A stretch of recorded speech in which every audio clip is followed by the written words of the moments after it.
Hello everyone, আজকে আমরা চলে গেছিলাম ব্যান্ডেল চার্চে।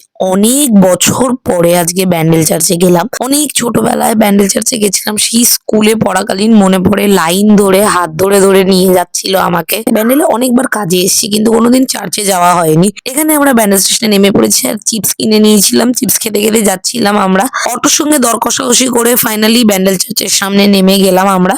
অটো যেখানে নামাবে সেখান থেকে মোটামুটি মিনিট ৫-১০ হাঁটা আছে। তো ভেতরে ঢুকলাম, ভেতরে ঢুকে দেখলাম এখনো ক্রিসমাসের সাজানো রয়েছে। ঢুকতেই এখানে জিসাস ক্রাইস্ট বসে রয়েছেন।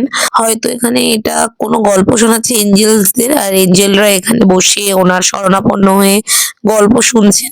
এখানে এইটা হলো একটা জাহাজের বড় মাস্তুল, যেটা আমাদেরকে ক্যাপচার করতে দেওয়া হয়নি কারণ মাস্তুলটা ঘরে বন্ধ ছিল।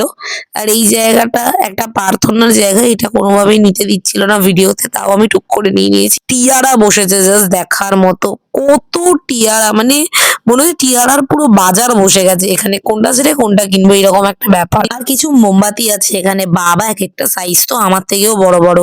তো ফাইনালি বাড়ির দিকে রওনা দিয়ে দিয়েছিলাম আমরা। তোমাদের কাদের কাদের বাড়ি ব্যান্ডেলে কমেন্ট করো। টাটা।